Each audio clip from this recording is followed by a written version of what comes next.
entière a été le témoin des attaques en Égypte, en Syrie et en Irak à l'encontre de ceux que l'on regroupe en Europe occidentale sous le nom de chrétiens d'Orient. Coptes, maronites, syriaques, nestoriens et autres variantes de la foi chrétienne sont les descendants directs des églises d'Asie mineure et de courants de pensée les plus vulnérables. À cela, il convient d'ajouter d'autres communautés, non moins dangereuses, visées elles aussi, au premier rang desquelles les yézidis.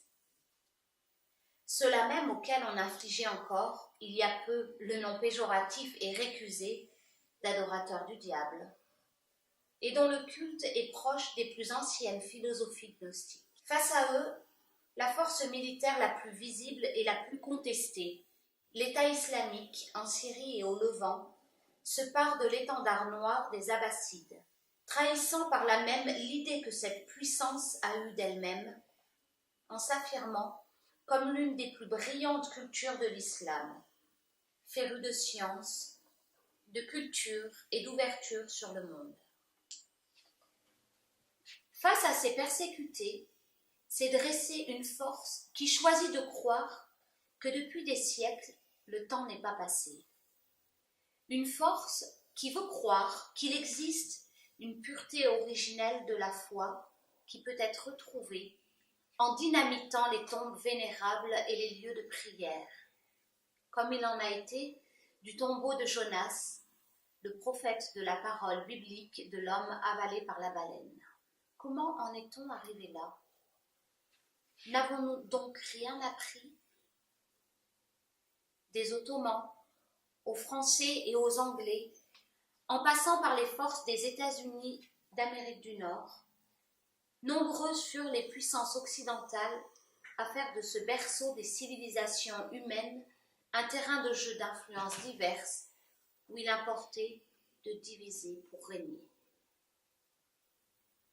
Qui se souvient encore aujourd'hui du bombardement de Damas par les troupes françaises, des arrangements autour de la délimitation des zones d'influence de l'accord Sykes-Picot, du jeu de l'Allemagne de Guillaume II et de l'Empire ottoman, de l'émergence, presque à la même époque, de la confrérie des frères musulmans.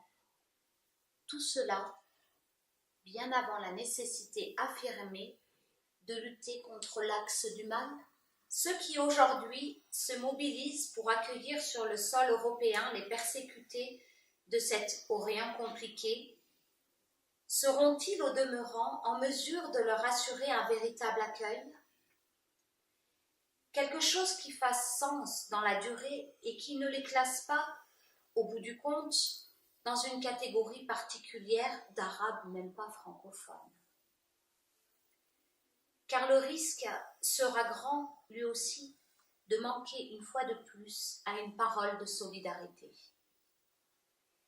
Il serait vain de croire que ces hommes, ces femmes, ces enfants puissent avant longtemps quitter les chemins de l'exil.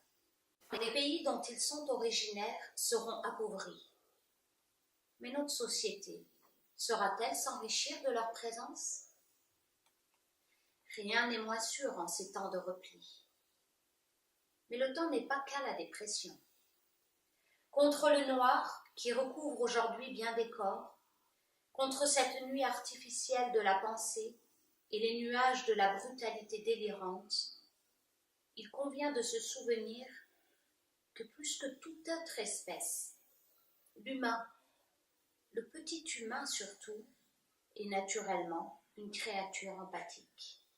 C'est une question de survie que de croire plus que jamais, comme le faisait Anne Frank, en la bonté innée de l'homme. Futurs amis d'Orient, aidez-nous à nous souvenir. Futurs amis d'Orient, aidez-nous à nous souvenir.